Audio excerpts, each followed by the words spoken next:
Hello, genealogists. This is Craig, and this is Just Genealogy. Sorry for the background. I'm in a hurry. I have much to do, and I'm behind. So today, we're going to talk about Genealogy Standards, standard number 23, relating to standards for researching, and it deals with reading handwriting. Genealogists correctly read all legible handwriting in materials they consult. One would hope so. And of course, the caveat that I don't represent the board for certification of genealogists, I just represent myself. And it's worth the squat. But anyway, one of the things that we have to deal with in today's world is nobody is learning cursive anymore, which means many of you youngsters in your old age will be able to make a fortune because you'll be the only people able to read colonial handwriting, because no one else will have a basis for how to read handwriting, because everything will be on computer and printed and I guess look like typewriter stuff or computer screen stuff, or probably we won't even have paper. I have no idea.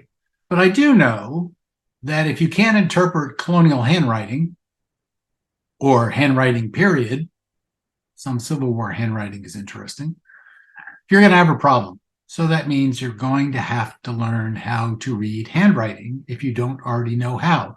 Fortunately, many of us have decades of experience at reading handwriting, and me being an old Chief Navy hospital corpsman, I read doctors' handwriting a lot over the course of my early years as a hospital corpsman in the Navy, so I have good experience at dealing with handwriting. What I will do for you, though, tomorrow is do a video on what tools I use for learning handwriting or interpreting things I don't quite understand when I encounter it in handwriting. And we'll do that tomorrow. There's no real need or time, actually, for me to do it today, since I'm actually today at a conference in Raleigh for the 250th celebration of the war, not that war, the war before that one, or 3 wars before that one, where I'm talking about colonial and militia records in the state of North Carolina. It's a new talk for me, so I'm pulling my hair out. See? Anyway, so this was pretty quick because it doesn't even have any glossary definitions to deal with. It's just 2 lines. Standard number 23, reading handwriting. Genealogists correctly read all legible handwriting in materials they consult. And most genealogists read the illegible handwriting also and annotate it properly with square brackets and question marks, or torn or illegible in square brackets, of course, always in square brackets. To deal with those issues, because you can't just ignore things.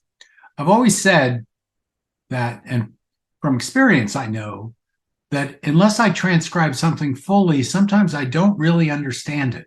This is especially true of pension affidavits, where I need to sit down, transcribe them, not abstract them, transcribe them word for word, and then deal with those words that I encounter that I don't quite understand. And in fact, in one case of a War of 1812 pension under the Act of 1855, I couldn't understand what was going on until I actually transcribed the pension and learned that she finally was getting a pension under the Act of 1855 because she finally qualified for a pension under that act. Whereas she had qualified for a 5-year half-pay pension because her spouse died in the War of 1812, she didn't apply for one. And she had remarried, and he died in 1828. And here we are in 1855, and she, based on the handwriting analysis, finally qualified for the pension, which she had been rejected for so many times before. It was interesting. And I was only able to figure out because I actually transcribed the affidavit in the pension. And I tend to transcribe everything but boilerplate and pensions anyway, just so I can figure out what's going on. In order to do that, I have to be able to read handwriting.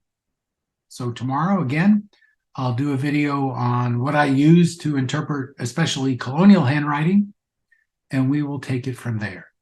So this has been Craig. This has been Just Genealogy, a very short one. Sorry I didn't do it sooner. Sorry for the blurred background, but I'm not in my usual place. So we'll continue from here tomorrow. Thank you all so very much.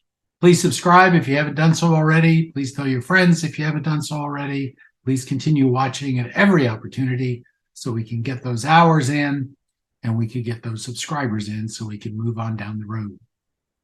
Thank you so much. Have a great day.